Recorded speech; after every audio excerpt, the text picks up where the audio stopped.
vraiment te rendre gloire. Donc merci de nous aimer. On t'aime plus que la vie elle-même. C'est en ton Fils Christ qu'on a prié. On t'aime. Amen. Est-ce que j'ai toujours une église 100% engagée devant moi? Non, j'ai posé la question. Est-ce que j'ai toujours une église 100% engagée devant moi? Amen. Ok, c'était juste pour être sûr qu'on était ensemble. Amen. Et donc, c'est super inspirant d'être là devant vous, d'être dans le culte, d'entendre tous ces chants, la bienvenue qui a été faite par Ewen et Nelly, les annonces, le départ d'Elissou. Elissou, je dis, elle part, mais elle était là longtemps, mais en même temps, c'était court en même temps. Okay?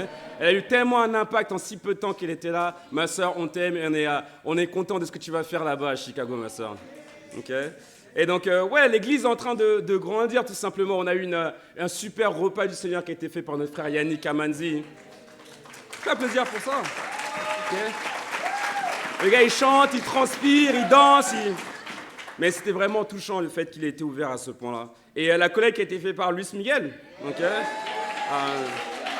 Ce que j'aime bien, c'est que les gens qui prennent parole ici devant vous sont des personnes qui véritablement sont en train de vivre ce que sont en train de prêcher. Et c'est ça qui est inspirant. Et moi, je suis inspiré par l'église qui grandit parce qu'aujourd'hui, on va voir 2 personnes spéciales qui vont être baptisées aujourd'hui. Gabi et Lohan, on m'a dit dans mon oreille que le ministère des adolescents dans l'église est en feu. Ok? Qu'ils ont eu un super divo avec 11 invités hier. Mais c'est impressionnant de voir l'église tout simplement qui grandit, pas seulement en nombre, mais qui grandit en amour, en foi et en espérance. Ok?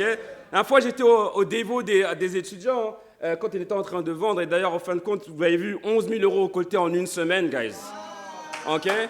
Et ce n'est pas juste des chiffres, c'est une question de cœur. Parce que qu'est-ce qu'on fait avec ça? On est en train d'implanter les églises, amen, comme Bruxelles qu'on a implanté, comme Lisbonne qui a été implantée, comme Genève qui va être implantée, comme l'Espagne qui a été implantée depuis Paris, guys. Amen. C'est votre foi qui est en train de produire ça. On peut s'acclamer plus pour Dieu et pour votre foi aussi, amen. Et j'étais à cette réunion des étudiants, il y a 2 sœurs spéciales, Louane et Marseille, qui sont venues. Et elles étaient en train de donner des petits mots à chaque frère. Okay? Et puis tu ouvrais le mot, et puis tu regardais, il y avait juste un mot d'encouragement. C'est mon anniversaire, quoi. Non. C'est pour tout le monde, et c'est juste pour encourager les frères. Okay? Louane est en train de grandir, Marseille aussi. Louane, quand elle arrivait dans l'église, elle avait envie de fuir. C'est la première chose qu'elle voulait faire. Et là, elle est en train d'encourager tout le monde, et là, elle n'est pas là tout de suite, elle est en train de servir, tout simplement. Okay? On a une courte conversation avec Aurélie B qui est transformée en une prédication, hein. Mais Aurélie B est en train de grandir aussi, Aurélie Bonhomme. Okay? Clélia qui a été baptisée au showcase est en train de grandir, aussi en train de servir maintenant. Elle est venue avec toute sa famille aussi. Okay? Mathis qui grandit en tant que leader. Dave qui grandit en tant que leader. Wazi qui dirige aussi, qui grandit. Ok? Ça, vous avez vu les 2 sœurs du tonnerre qui étaient en train de chanter ici, Angélique, ok? Et Aurélie. Angélique, c'est la seule qui n'a pas grandi, elle a raccourci. Amen. Mais c'est inspirant. Amen. Mais je veux vraiment féliciter toute l'église ici pour votre cœur, pour le fait que vous donniez à 100% pour votre Dieu. Amen. Je les forme dur, mais je vais les féliciter. Eudré et Madeleine pour leur foi. Marco et Manula, Ewen et Nelly, Jérôme et Elena, Jika et Luna, Kerry et Lisa, Paul et Sarah, Yurik et Naomi,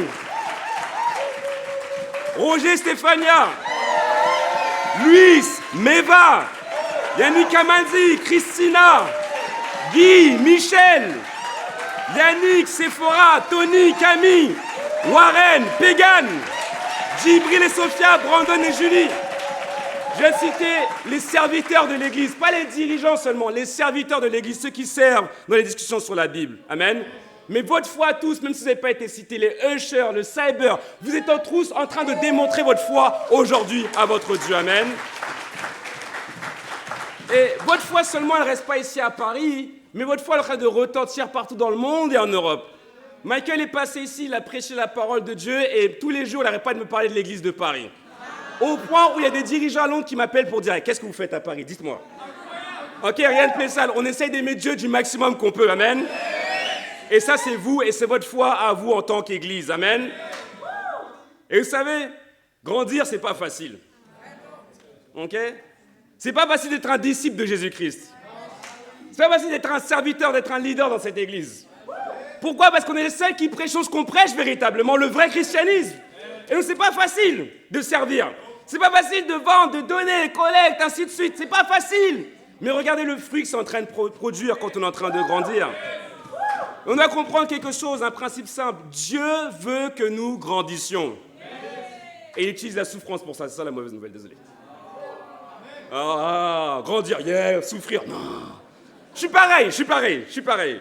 Moi, je veux grandir confortablement. Ok? Moi, je veux une vie Uber. J'appuie, la voiture vient me chercher, j'appuie, la nourriture, elle arrive. Ok? C'est le genre de vie qu'on veut être confortable. Qui aime être confortable ici?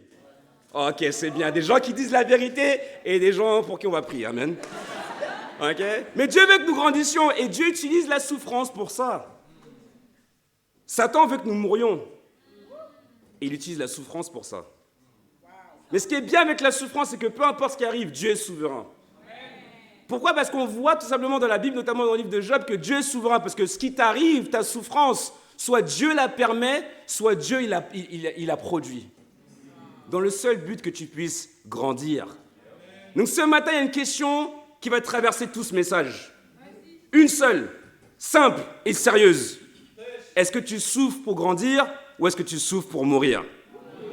Le titre de mon message, c'est souffrir pour grandir ou souffrir pour mourir. Personne ne veut souffrir pour mourir. Personne ne veut travailler dur pour, comme presque Luis Miguel, pas avoir de salaire. Personne ne veut ça, n'est-ce pas? On veut tous voir le fait qu'on grandisse, amen. On veut tous grandir, n'est-ce pas? J'espère que vous voulez tous grandir ici.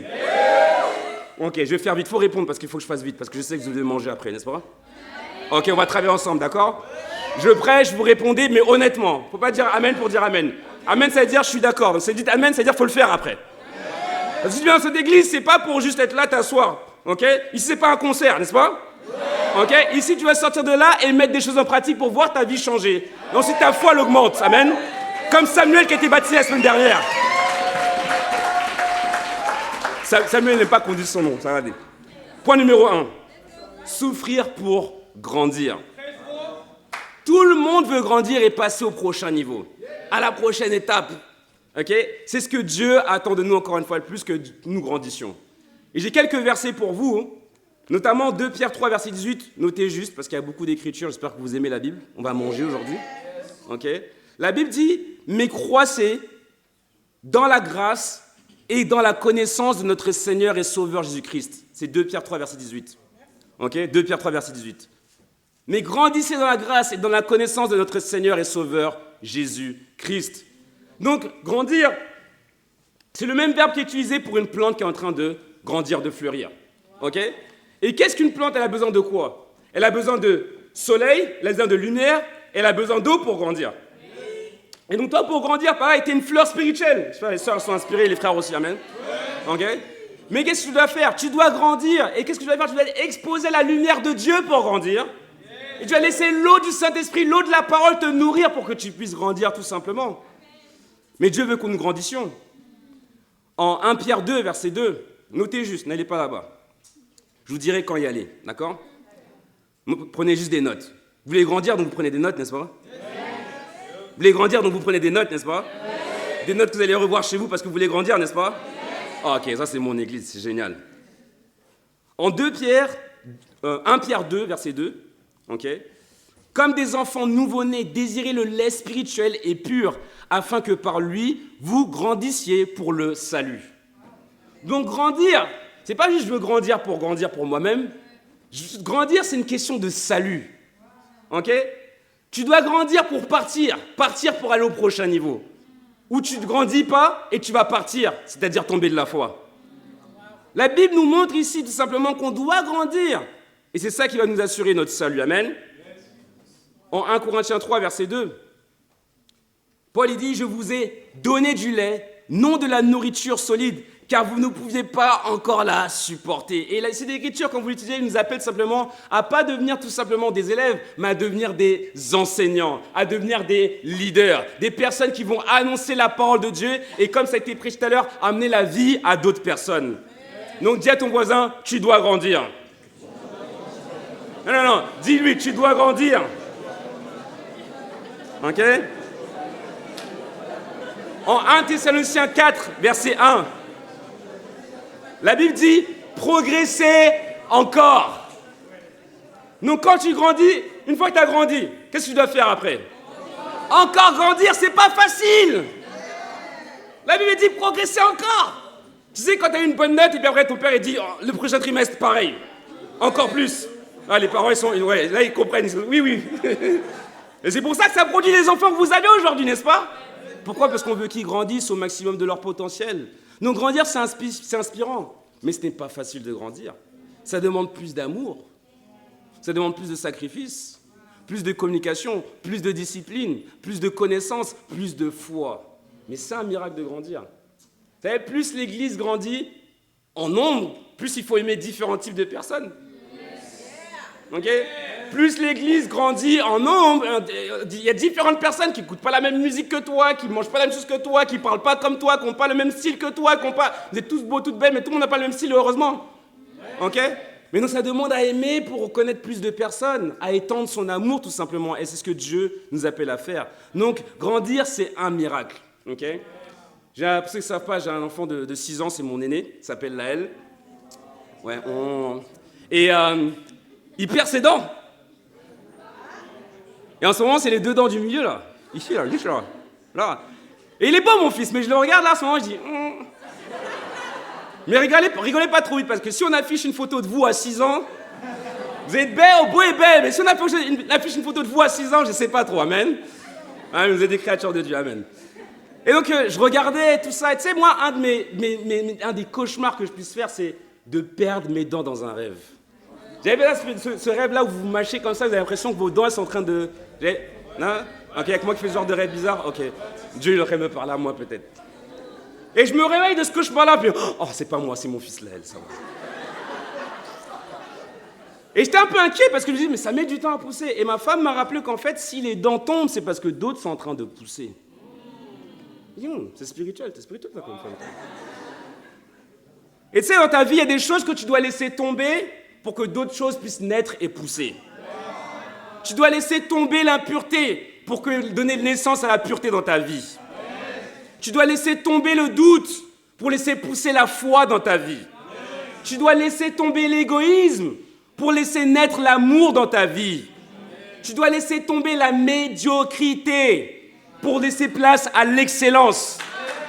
Si tu veux grandir le plus, tu dois avoir l'air moche le plus. Qui aime ça? Qui aime avoir loche? Non, personne, hein. Tout le monde veut flexer sur Instagram. Hein. Ok, je sais, moi aussi, j'ai pas beaucoup de photos, mais moi aussi j'ai envie de faire ça, tu vois.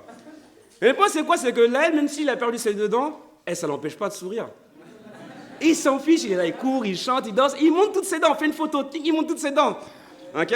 Mais nous, dans notre orgueil et dans notre insécurité, en tant qu'adultes, la Bible dit qu'il faut avoir le cœur d'enfant, on est là, on veut se cacher de nos fautes. On veut se cacher parce qu'on peut ne pas avoir l'air moche. Mais Dieu te dit, si tu viens devant lui tel que tu es, c'est là où tu peux être transformé sans te cacher. C'est le chemin qui mène au paradis, au succès. Il est pavé de défis, d'échecs, de miracles et de bénédictions, mais aussi de souffrances. Mais au final, pour avoir quoi? La victoire. Grandir. Ou souffrir pour grandir, ou souffrir pour mourir. C'est la Bible nous dit que le plus grand des miracles, c'est l'amour, la foi et l'espérance. 1 Corinthiens 13, verset 13. Mais le plus grand des 3, c'est l'amour. Ok, donc on doit grandir en l'amour. Ok, vous êtes géniaux. Jean 12, verset 20. Dis-moi, je veux grandir quand tu arrives en Jean 12. Je veux grandir en amour. Dis-le quand tu arrives en Jean 12, verset 20.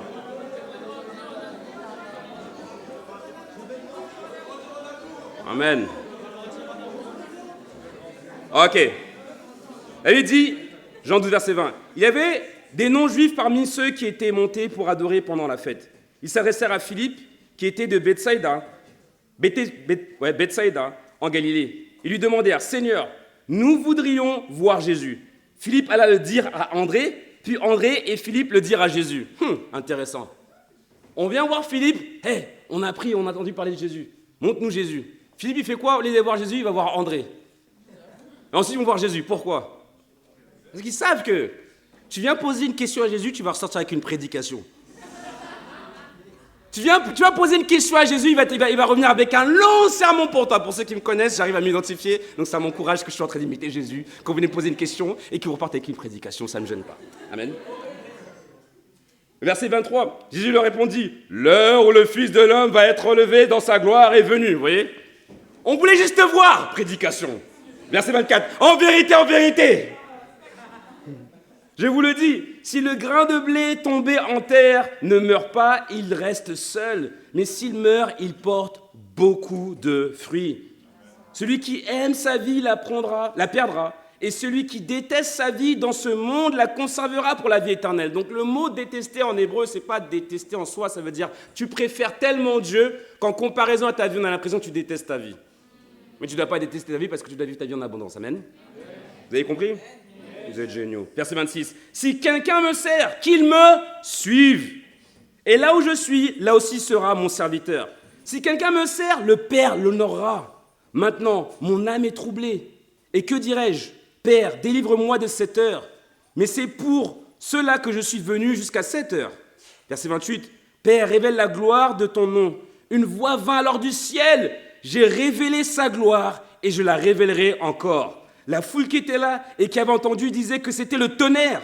D'autres disaient, un ange lui a parlé. Jésus reprit la parole. Ce n'est pas à cause de moi que cette voix s'est fait entendre, c'est à cause de vous. C'est maintenant qu'a lieu le jugement de ce monde. C'est maintenant que le prince de ce monde va être jeté dehors. Et moi, quand j'aurai été élevé de la terre, j'attirerai tous les hommes à moi. Verset 33. Par ces paroles, il indiquait de quelle mort il allait mourir. Et donc, on voit ici Jésus qui est en train d'annoncer, comme beaucoup de fois dans l'Évangile, ces derniers moments, ces derniers instants. Le fait qu'il allait souffrir, avant même d'être sur une croix, d'aller souffrir dans la prière. Qu'il allait souffrir parce que les 12 personnes qu'il a élevées, non pas seulement Judas, allaient tous le trahir et l'abandonner. Qu'on allait lui cracher dessus. Qu'on allait lui donner l'exécution la plus honteuse qui existait au 1er siècle, d'être crucifié, pendu sur une croix. Et donc, quand on voit cette écriture en Jean 12, verset 32, « Et moi, quand j'aurai été élevé de la terre, j'attirerai tous les hommes à moi », on pourrait penser qu'on pense à Jésus au paradis. Mais le mot « élevé » ici, ça veut dire être pendu en l'air. Et donc, c'est exactement ce qui s'est passé avec Jésus, parce qu'il était suspendu en l'air, pendu en l'air, cloué sur une croix. Et donc, vous voyez, ici, on voit tout l'aspect glorieux de ce passage-là. Notamment du fait que Jésus n'avait pas besoin de se justifier. Parce qu'au moment où il est en train de parler, le ciel s'est ouvert et Dieu a dit « Voici mon fils. » Ok? Et ce qu'il dit est la vérité. J'ai révélé sa gloire et je relèverai encore. Imagine, tu es dans une étude biblique avec quelqu'un. « Oh, Jésus n'est pas Dieu. Non, Jésus n'est pas Seigneur. » Et là, le ciel s'ouvre et la personne dit « Ok, MC avait raison. » Imagine, tu es dans une conversation un peu chaude avec ta femme. J'espère que ça n'arrive pas trop souvent, mais ça peut arriver, ça arrive. Ok? Et le ciel s'ouvre, ok? Et Dieu dit, Kevin, écoute Sandra. Ok, Sandra sera en mode, tu vois, je t'avais dit. Tu vois? Mais ici, Jésus, il a reçu en fin de compte toute l'autorité. Vous voyez ce que je veux dire? Et il dit ici que celui qui me suit, celui qui veut me servir, il doit me suivre. On pourrait penser, yes, let's go, on va aller au paradis. Yes, mais avant le paradis, il y a la croix. Avant le fait de grandir, il y a le fait de souffrir d'abord. Ok? Donc si tu veux suivre Jésus, tu dois le suivre sur la croix, c'est ce que Jésus est en train de dire ici. Vous voyez? Et ce passage-là en Jean 12, verset 32, me marque vraiment parce que ma femme et moi, on a eu l'occasion d'aller à Lisbonne pour la première fois. En tout cas, pour moi, c'était la première fois. Et on y a été, en fin de compte, pour une étude biblique. On est parti le matin, on est revenu le soir même à Paris. Et le but, c'était d'aider quelqu'un à être restauré, tout simplement. D'accord? Et donc, on y a été, cette personne-là nous a fait faire le tour de Lisbonne. Et à Lisbonne, il y a cette fameuse statue de Jésus, Jésus le Rédempteur, ok? Je ne sais pas si vous voyez celle qui est à Sao Paulo, qui est très grande. Eh bien, il y a la même réplique à Lisbonne, qui est un peu plus petite, mais qui est quand même impressionnante. Et apparemment, les conquistadors, ils auraient fait en sorte que le dé Jésus se regarde de Lisbonne à Sao Paulo, dans la même direction. C'est plutôt inspirant. On aura l'occasion d'y aller, un de ces quatre, vu qu'on a une église là-bas, ok? Et le point, c'est quoi? C'est que dans cette statue, juste en dessous, était écrit Jean 12, verset 32, qui dit tout simplement « Et moi, quand j'aurai été élevé de la terre, j'attirerai tous les hommes à moi. » Et Jésus, les bras ouverts et les mains ouvertes comme ça. Mais quand tu regardes vraiment le sens de cette écriture-là, Jésus avait déjà les mains ouvertes avant d'aller au ciel, quand il était sur la croix. Il a été étiré, ok, au point d'être presque démembré, d'accord, pour nous appeler tout simplement ce que nous devons faire aussi, être étiré. Être étiré dans notre amour. Être étiré dans notre foi. Qu'est-ce que ça veut dire être étiré dans ton amour? Encore une fois, l'Église grandit, donc il y a plus de disciples, mais il y a plus de problèmes aussi. Donc c'est une occasion pour aimer plus. Il y en a qui pensent que l'amour, ouais, c'est juste un sentiment, les papillons dans le ventre. Non. L'amour est patient. Ouais, je veux grandir en amour, ce que vous avez dit quand vous avez tourné la page en Jean 12. Ah, vous voyez comment vous êtes maintenant? Ce que vous avez dit tout à l'heure. Ok? Donc Dieu, aide-moi de plus patient. Qu'est-ce qu'il va faire? Il va te mettre des problèmes.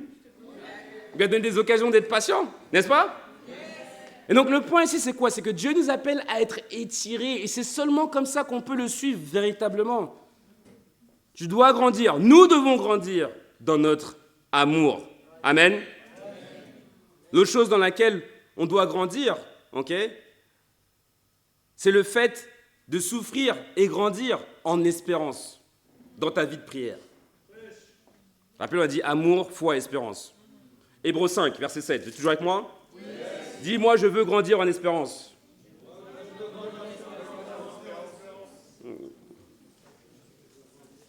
Hébreux 5. Verset 7. Amen.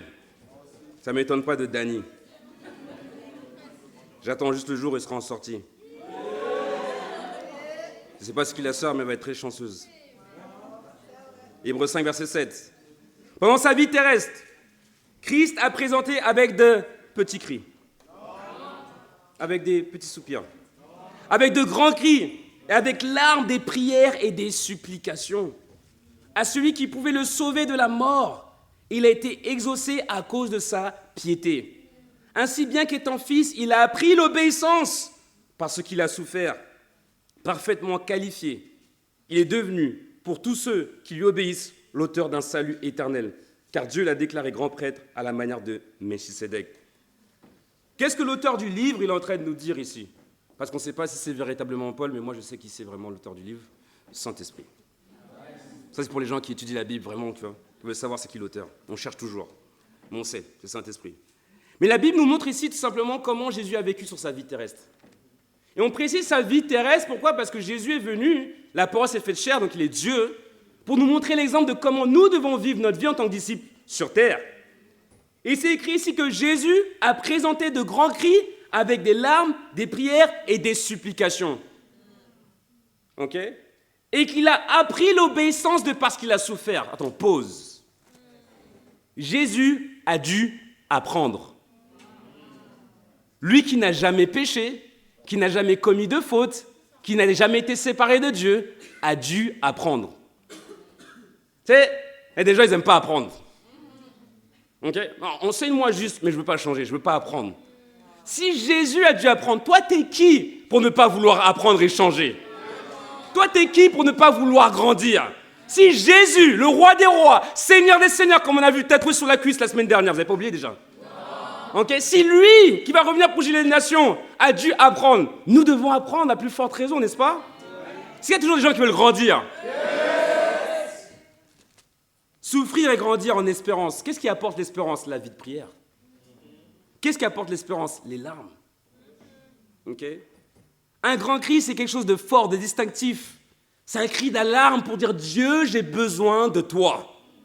Et généralement, c'est dans des situations compliquées. Mais Dieu, tu sais quoi? Il aime tellement qu'on fasse appel à lui qu'il est prêt à nous mettre dans des situations compliquées pour changer notre caractère et pour qu'on fasse appel à lui. En fait, Dieu, il aime bien flexer. Il aime bien gonfler un peu. C'est un peu comme quand tu viens de te marier et ta femme te demande « Est-ce que je peux m'ouvrir le pot de confiture ?» Oh.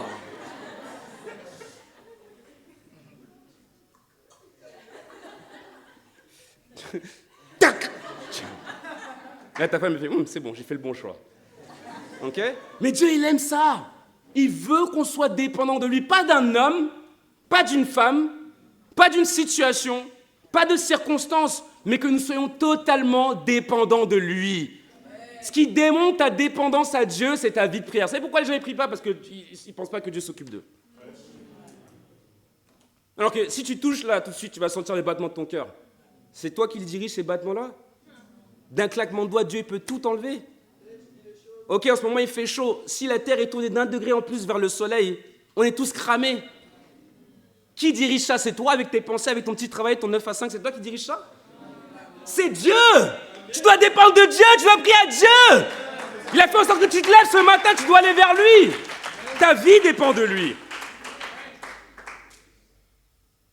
Avec des larmes. Vous savez, les larmes, ça nettoie le cœur.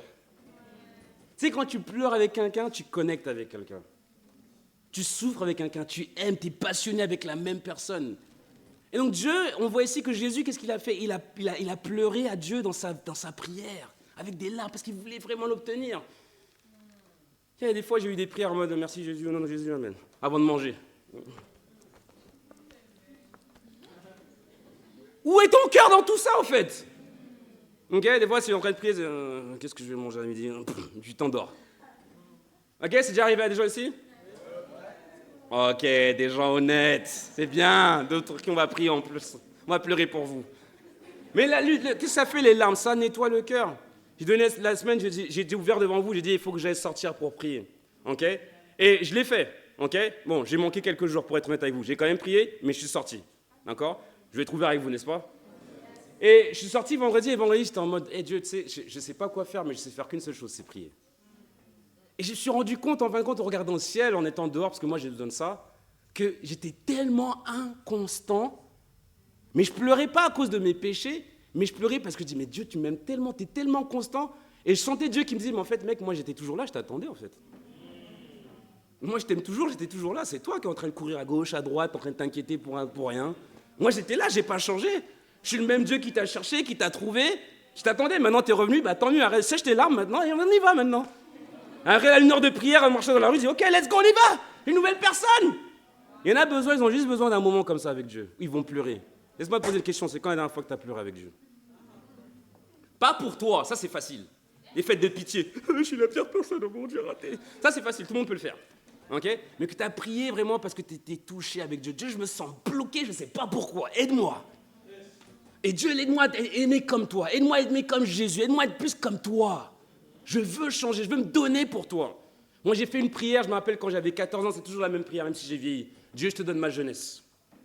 Je te la donne, cadeau, prends. C'est quand la dernière fois que tu as jeûné juste pour dire Dieu, j'ai rien à demander, c'est juste pour me rapprocher de toi. Reviens à ta vie de prière. Amen. Amen. Grandir en espérance, c'est grandir dans sa vie de prière. Tu dois souffrir pour grandir dans ta vie de prière. On le voit avec Jésus.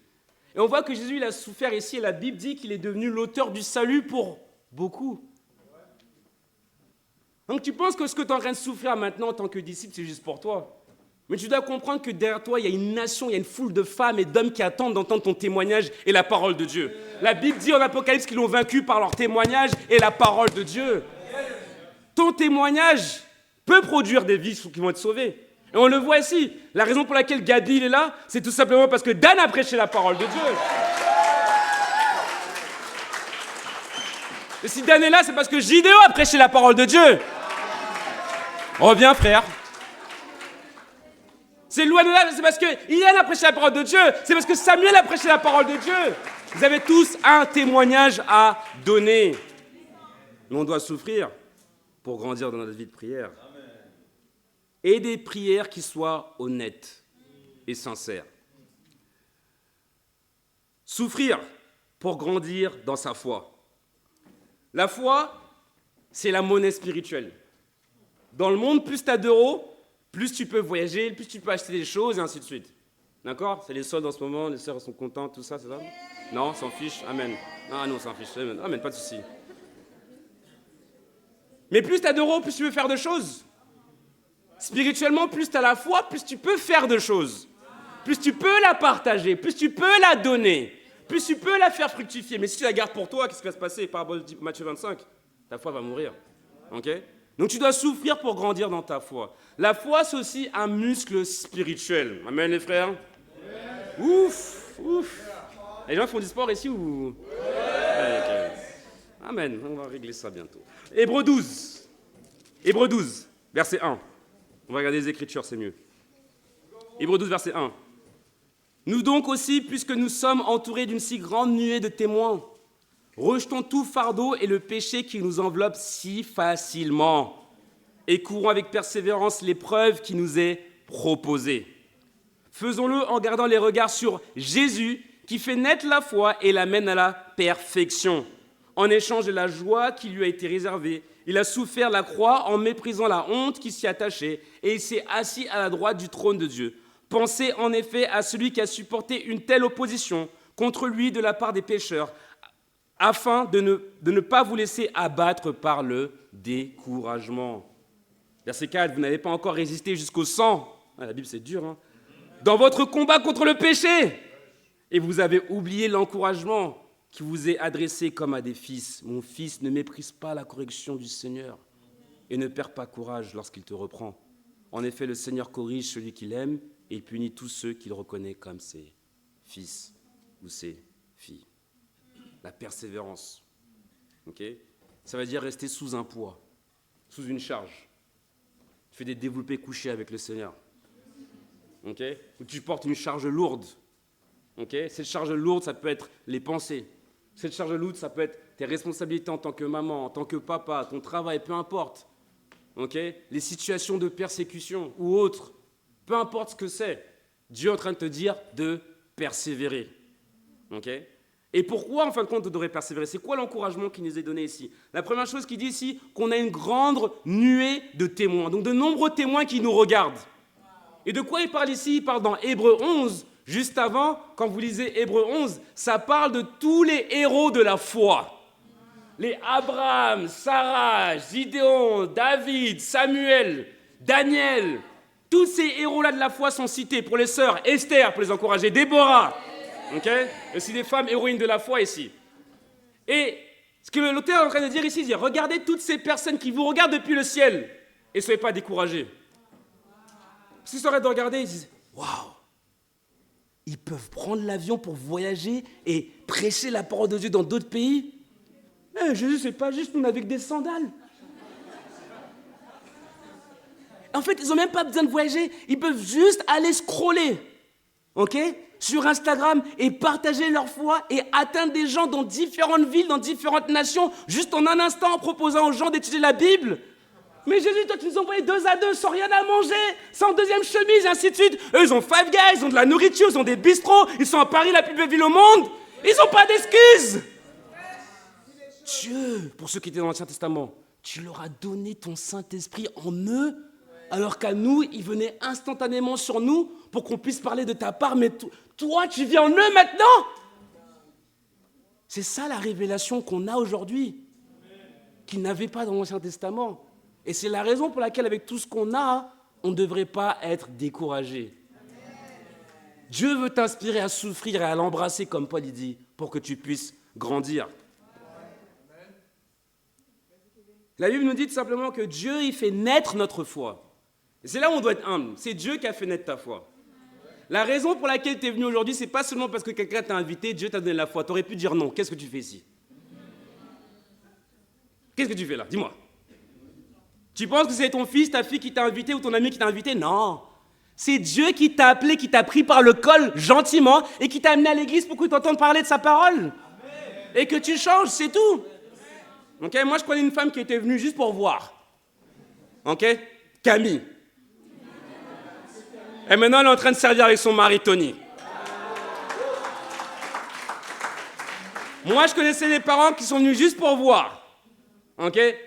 Marie Eugénia. D'accord? Et maintenant, elle est baptisée en tant que disciple. La próxima vez voy a hacer el culto en español para ti. Si viene con otras personas que hablan español también. ¿Sí? Vamos a hacerlo, vamos. Jésus fait naître notre foi et il l'amène à la perfection. Perfection, contrairement à notre manière de penser, ça ne veut pas dire que c'est sans faute. Le mot perfection dans la Bible, ça veut dire mature. Ok? Donc, le fait que Jésus fasse naître ta foi et qu'il amène à la maturité. C'est comme un télescope que tu prends et tu l'étires au maximum pour voir le plus loin possible. C'est exactement ce que Dieu est en train de faire avec ta foi. Il est en train de l'étirer pour développer ton maximum potentiel à toi. Donc ça ne veut pas dire être sans faute. D'accord? C'est impossible. On fait tous des fautes. Regardez-moi. Plein de fautes. Regardez ici. Là. Plein de fautes. Plein de fautes ici, plein de fautes ici. Ok? Mais on s'en fiche. Dieu est en train d'étirer ta foi. Comme je disais, si tu veux grandir le plus, tu dois avoir l'air moche le plus. Et pour parler de muscles, il y a quelque chose dans l'église qu'on fait, ou du moins avec un groupe de personnes, et ce groupe-là s'appelle la sauvagerie. Il n'y a pas beaucoup de gens qui acclament parce qu'il n'y a pas beaucoup de gens qui viennent, mais c'est pas grave. Le point, c'est quoi? C'est qu'on a commencé à faire du sport à l'extérieur avec les frères, et c'était pas seulement... Et des sœurs, okay, il y a toujours ce défi de 5 tractions ou 10 tractions, 100 € pour la sœur qui le fait en premier.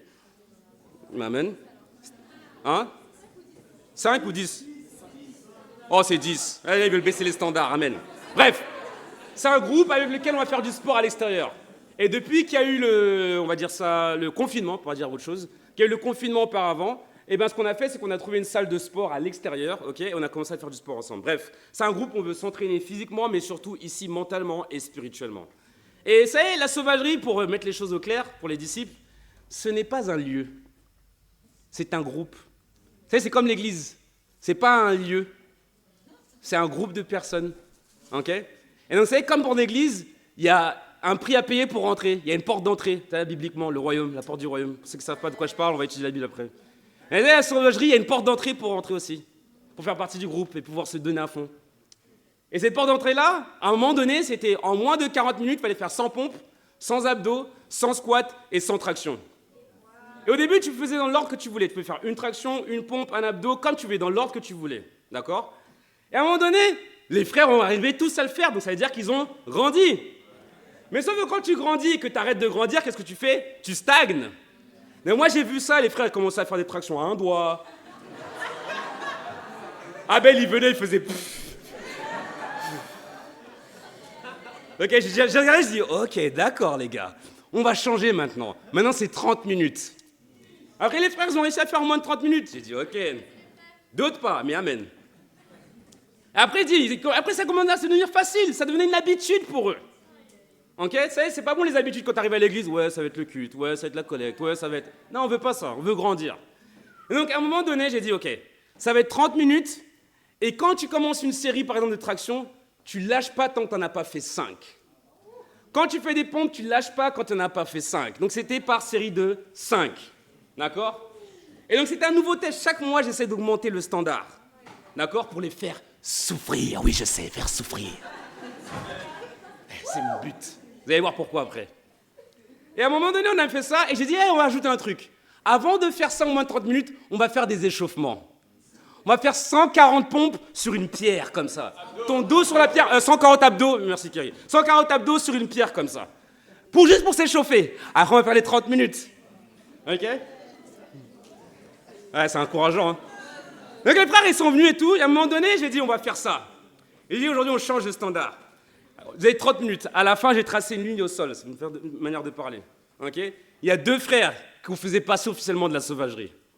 Okay? Un, c'était Yorick.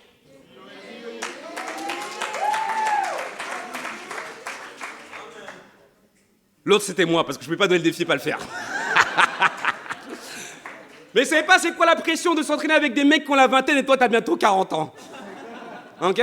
Mais le point, c'est quoi? C'est qu'ils me font grandir. Ceux qui ont réussi qui étaient d'un côté de la ligne ou ceux qui ont réussi qui étaient de l'autre côté de la ligne, c'est quoi le plus important? C'est ceux qui ont échoué qui sont restés. Parce que quand tu as réussi, et après, il se passe quoi? Rien. Mais quand tu as échoué, mais que tu continues après, qu'est-ce qui se passe? Tu es en train de grandir. Et c'est ça le point avec nous. Pourquoi on ne veut pas souffrir? Parce qu'on veut avoir une victoire confortable. Le plus important, c'est d'échouer et de se lever. La Bible dit 7 fois le juste il tombe, 7 fois il se relève. Et sans savoir ceux qui ont, entre guillemets, échoué, ils sont en train de grandir. Okay? Eudré, la première fois qu'il a voulu faire partie de la sauvagerie, il n'est pas venu au culte le lendemain. Maintenant, Eudré, tu lui fais un hug, ok? Tu peux te casser le doigt ou avoir une entorse, tellement son dos, il est balèze. Ok? Ewan, il est arrivé ici, c'était un chat. Ok? Maintenant, c'est un lion, le frère. Ok? Le gars, il a pris 10 kilos de muscles, pas seulement physiquement, mais aussi ici, mentalement et spirituellement. Ok? Tous les frères ont grandi. Pourquoi? Parce qu'on a augmenté les standards et qu'ils ont souffert pour grandir. Amen. Dieu t'appelle à grandir. Je veux inspirer l'Église pas seulement avec des choses qui soient physiques, mais spirituelles. Je veux défier l'Église ici. Tous ceux qui ont moins d'1 an dans la foi, terminez votre Bible en 1 an. Ok? Terminez votre Bible en 1 an. Vous allez dire, ouais, mais comment on fait? Non, tu peux terminer ce livre en 1 an. Tu devras certainement couper certaines choses de ta vie pour laisser plus de place à Dieu. Pour ceux que je forme et que ma femme forme directement et qu'on aide spirituellement, vous devez terminer votre Bible si vous ne l'avez jamais fait avant l'IMC. Ça, c'est pour seulement les personnes que ma femme et moi on forme, d'accord? Les sujets de dirigeants discutent, c'est mieux que vous fassiez la même chose, amen. Et pour tous les autres, si vous avez plus d'1 an dans la foi, ok, on vous laisse 3 mois. Et le défi, c'est entre vous et Dieu, en vérité, pour terminer votre Bible. Qu'est-ce que ça va produire? Un changement ici mental. Mais ce n'est pas quelque chose de lire pour lire, mais c'est de mettre en pratique. Amen. Je voudrais inspirer et défier l'Église avec ça. Non pas seulement ça, mais encore une fois, Jésus a été l'auteur du salut pour beaucoup. Il y a trop de leaders dans cette Église. Trop de gens qui sont en train de grandir. Maintenant, pour certains, il s'agit pour tous de grandir en ramenant quelqu'un devant les eaux du baptême, en faisant de cette personne un disciple de Jésus-Christ. Amen. Chaque personne dans l'Église. Amen. Point numéro 2, c'est le dernier point. Souffrir pour mourir. C'est inspirant, hein? Pas trop, hein? N'est-ce pas, Stéphane? Personne ne veut souffrir pour mourir. Et en Psaume 127, verset 1, la Bible dit, notez juste, « Si l'Éternel ne bâtit pas la maison, ceux qui la bâtissent travaillent en vain. Si l'Éternel ne garde pas la ville, ceux qui la gardent veillent en vain. C'est en vain que vous vous levez le matin et vous allez tard vous coucher. » Donc tu peux mener une vie où tu es en train de souffrir, mais pour rien. Tu peux mener une vie où tu vis ta vie en tant que disciple, tu es assis, tu es là, tu fais tout ce que tu es censé faire. À la fin, Jésus te voit et te dit, non, je ne te connais pas. Tu n'as pas fait ma volonté. C'est pas parce que tu es assis sur cette chaise que ça veut dire que tu es automatiquement sauvé. Non. Dieu veut cette intimité, cette proximité avec toi. C'est la raison pour laquelle tu es là. Mais personne ne veut souffrir juste pour mourir. Paul dit en 1 Corinthiens 9, verset 26, vous êtes toujours avec moi? Oui. Je sais qu'il fait chaud ici. Hein. Ok, moi j'ai chaud. Moi donc, je cours, non pas comme à l'aventure, je frappe, non pas pour battre dans l'air. Se battre, aller au travail, rentrer, dormir, mettre au boulot dodo. Pourquoi en fait? Et si tu es là aujourd'hui, je vais te poser la question, quelle est ta raison de vivre? Juste pour avoir quelques vacances? 5 semaines de vacances? Quelle est ta véritable raison de vivre? Et là, on parle de souffrir. Souffrir, ça veut dire passion. La vraie passion, c'est d'être prêt à mourir pour quelque chose. Quelle est vraiment ta raison de vivre? J'ai ça ici. Paul, il a dit, je me bats, mais pas en l'air. Mais ici, dans l'Église, on ne veut pas se battre en l'air. Amen. Et on va étudier un homme qui s'appelle Lot. Pourquoi? Parce que cet homme-là, on voit dans la Bible qu'il a choisi de souffrir pour mourir, en fait. On va aller en Genèse. On va aller old school. J'ai dit avec un gros accent français. Genèse 13. J'ai bientôt fini, guys. Vous allez manger. N'inquiétez pas. Ok. Ah, oh.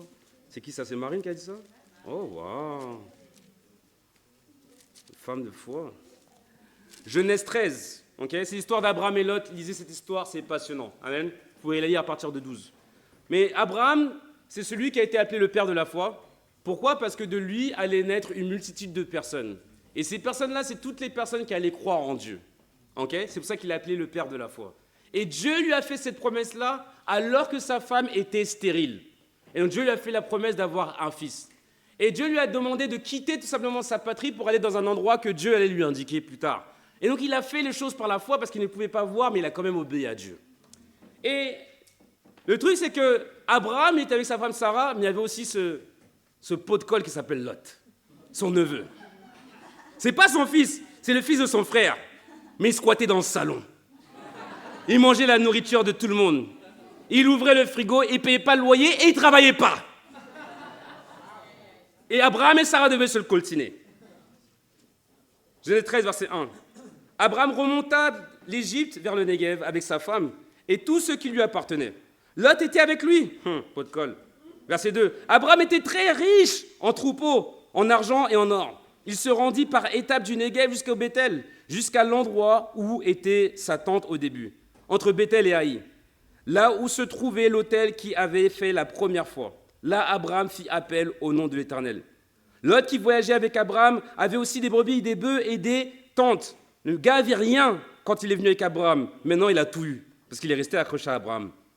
La région ne suffisait pas pour qu'ils habitent ensemble. En effet, leurs biens étaient si nombreux qu'ils ne pouvaient plus rester ensemble. Verset 7. Il y eut une dispute entre les bergers des troupeaux d'Abraham et les bergers des troupeaux de Lot. Les Cananéens et les Phéréziens habitaient alors dans le pays.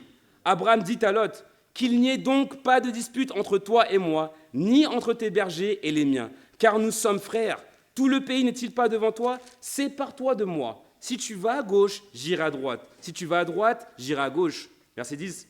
Lot leva les yeux, et il vit que toute la plaine du Jourdain était entièrement arrosée, avant que l'Éternel n'ait détruit Sodome et Gomorrhe.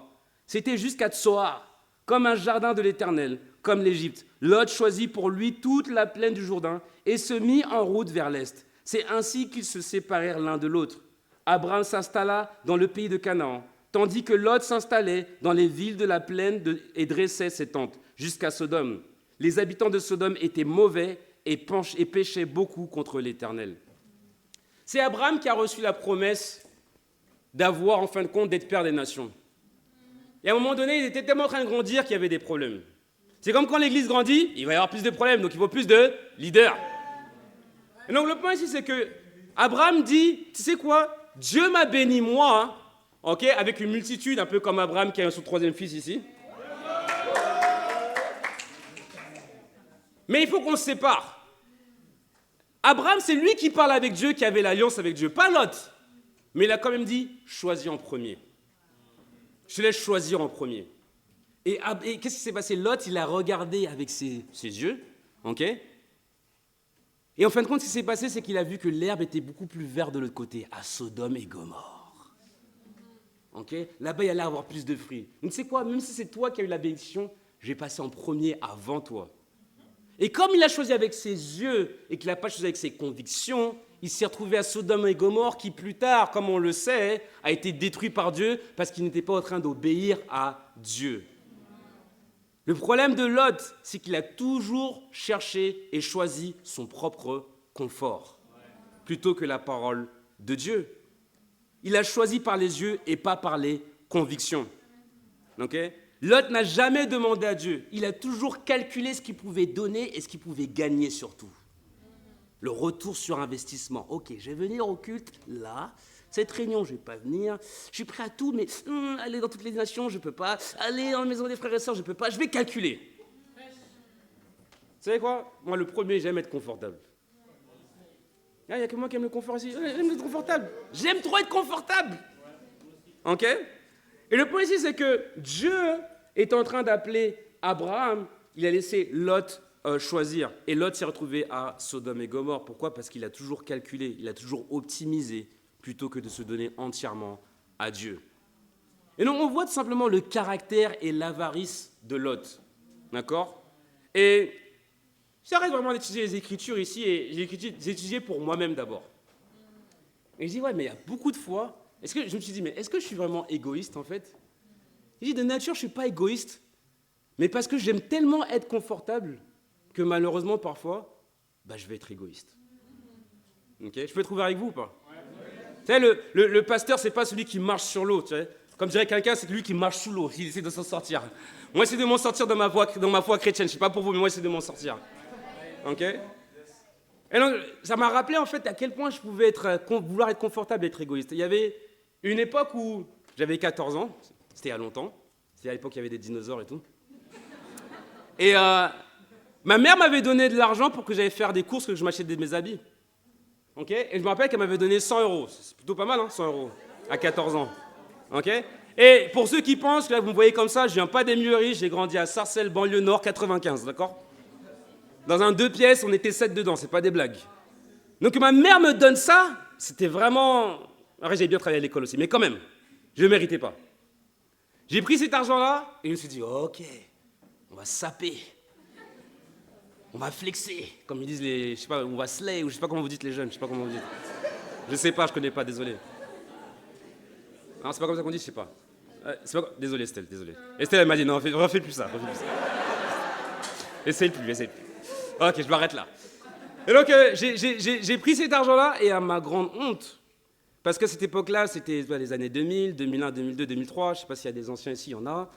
Et désolé pour ceux qui sont nés dans cette époque-là, mais nous, à cette époque-là, on voulait s'habiller comme des Américains. Donc, j'aurais dû ramener une photo. Donc, c'était bandana ici de sport alors qu'il ne fait pas chaud. C'était les pots de pêche, vous connaissez, les gros survêtements larges comme ça.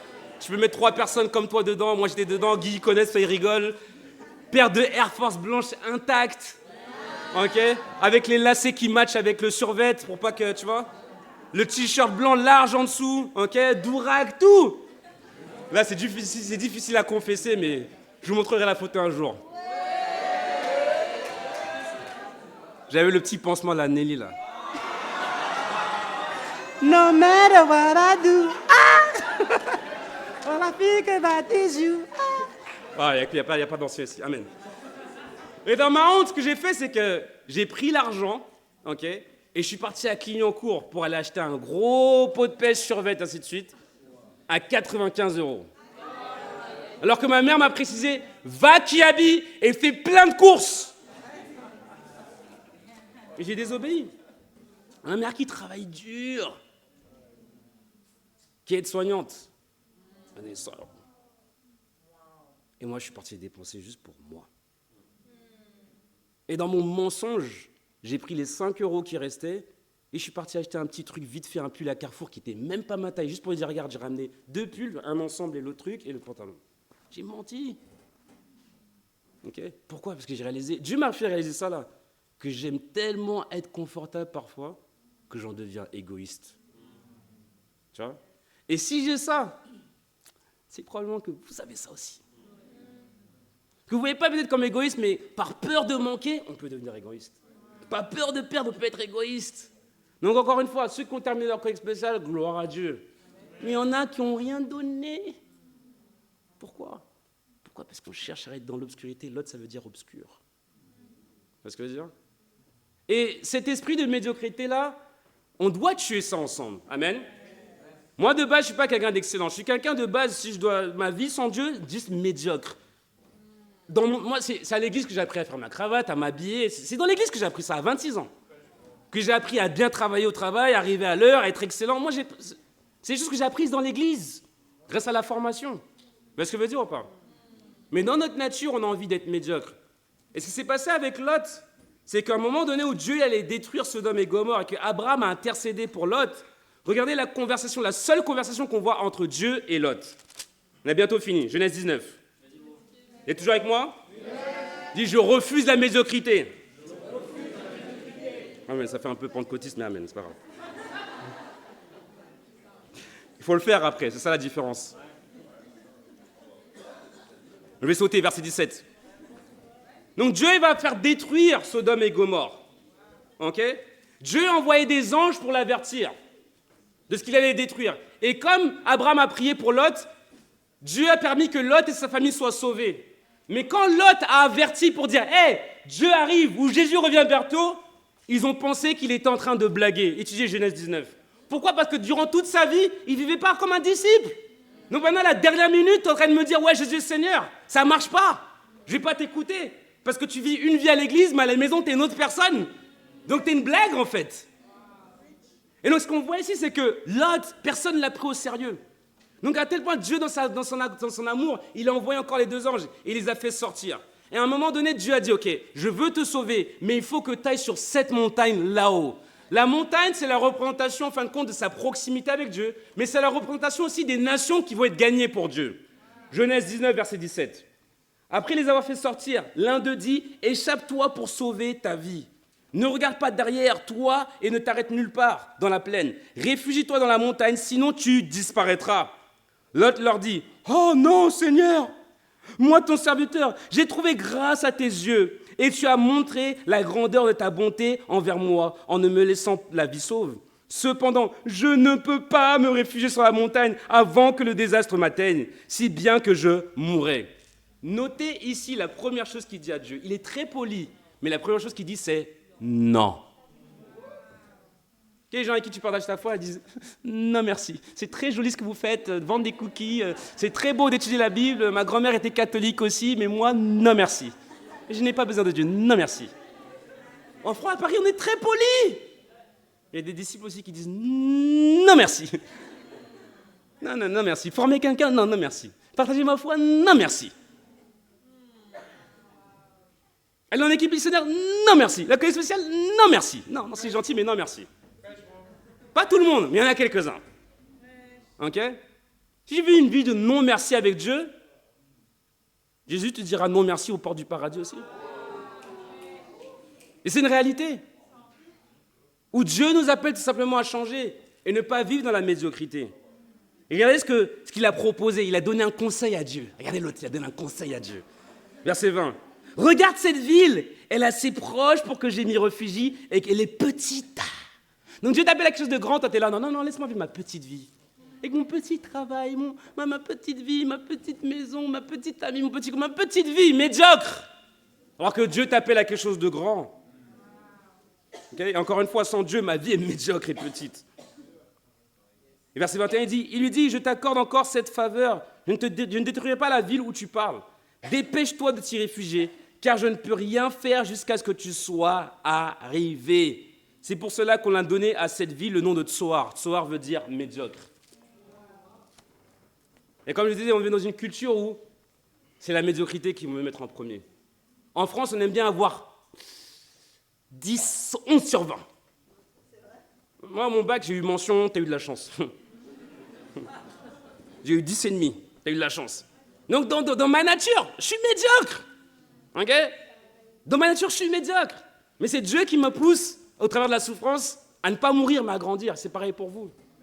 Ok? Et heureusement qu'on a des sœurs et des frères ici dans cette église qui ne croient pas en la médiocrité mais en l'excellence. Je vais vous parler d'une sœur qui s'appelle Océane.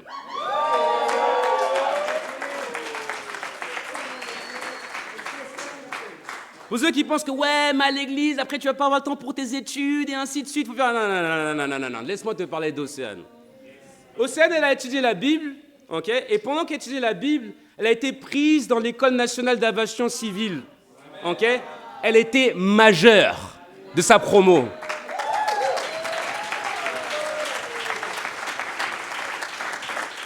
Maintenant, c'est ce qu'elle a fait? Quand elle a été baptisée, on lui a dit, écoute, il n'y a pas encore d'église à Toulouse. Donc tu vas te retrouver seule là-bas. Donc, il faut que tu calcules la dépense. Elle a dit, pas de souci, je laisse. Bon, peut-être avec un peu plus de souffrance et de pleurs que ça. Là, j'exagère un peu. Ok? Elle a abandonné. Elle est restée fidèle. Et non pas seulement elle est restée fidèle, elle est restée assise comme ça. Vous la voyez, elle sert, elle prêche, elle baptise, elle fait toutes les choses qu'elle doit faire. Et avec joie. Ok?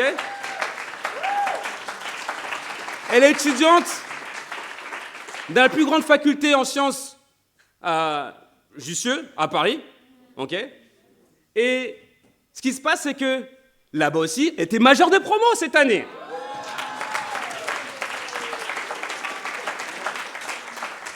Après ça, avec foi, elle a repassé ce concours pour cette école-là à Toulouse. Mais cette fois-ci, avec beaucoup plus de foi, avec beaucoup plus d'amour. Et surtout, elle est venue demander conseil. Elle a dit, tu sais quoi, je l'ai passé, je l'ai eu. J'ai été majeure de promo du concours. Je suis arrivée première du concours ou deuxième du concours. Okay? Pour moi, tu es la première. Tu es première du concours. Mais elle est vraiment arrivée deuxième du concours. Ok? Et ce qui se passe, c'est qu'elle a dit, tu sais quoi, je l'ai eu, mais franchement, est-ce que j'y aille ou que je reste ici à Paris, ça m'est égal. J'ai même pas besoin de calculer la dépense. Si je dois rester, si Dieu me demande de rester, je reste. 2 fois, elle a passé le concours, 2 fois, elle a été major. Une autre chose qui s'est passée cette année, c'est quand elle était major de promo, ok? Il y a des étudiants ici qui veulent être inspirés par la vie des autres? Okay. Et avec tout ça, elle sert dans l'église. Hein. Elle est là à toutes les réunions. Hein. Ah, ok, d'accord. C'était juste pour vous préciser. Et donc, du coup, elle est majeure de promo. Et il y a une des matières où elle a eu 20 sur 20. 20 sur 20. Il y en a qui n'y croient pas. Oh, c'est possible d'avoir 20 sur 20?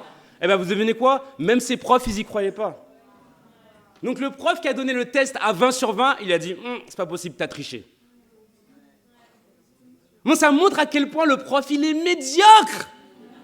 Parce qu'il a donné un examen, ok, qui était 20 sur 20, d'accord? Mais tu aurais dû mettre à 15 sur 20 lorsque tu ne pensais pas que c'était possible sur 20. Sur 15? Il aurait quand même 15 sur 15, donc ça ne marche pas. Mais bon, c'est pour dire tout simplement, en fait, que l'état d'esprit est médiocre. Et ça, c'est le monde qui essaie de nous enseigner ça. Mais en tant que disciples, Dieu ne nous a pas créés pour qu'on soit médiocre, mais pour qu'on soit excellent pour lui. Lot a cherché le confort, c'est la raison pour laquelle il était égoïste et médiocre. Prenons plutôt l'exemple de Jésus, okay, qui a été excellent. Et donc du coup, ce qui va se passer, c'est que grâce à sa foi, okay, ce qui va se passer, c'est qu'elle elle va aller à Toulouse, okay. Mais écoutez. Comme elle est arrivée majeure de sa promo, ils ont déplacé les cours pour que ça soit le lundi, le mardi, le mercredi. Pour que les autres jours, elles reviennent chaque semaine à Paris.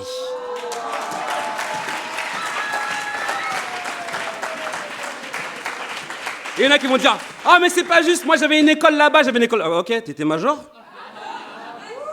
Ok. Ils sont prêts à déplacer les cours pour toi pour que tu viennes chaque semaine? Ok, va voir Océane, va voir Océane. Ok. Et donc du coup, officiellement, cette année, on commence une discussion sur la Bible à Toulouse.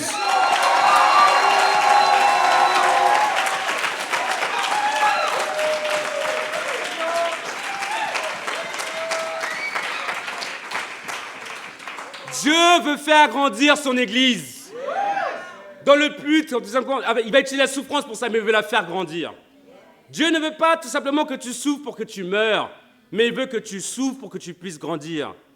Pas mourir. Parce que si tu souffres de toute façon, autant que ta douleur porte du fruit. Et c'est ce qui est en train de se passer aujourd'hui. Choisis ta douleur et que ça soit la douleur qui te fasse grandir avec Jésus-Christ. Je vous aime, Église, et à Dieu soit toute la gloire.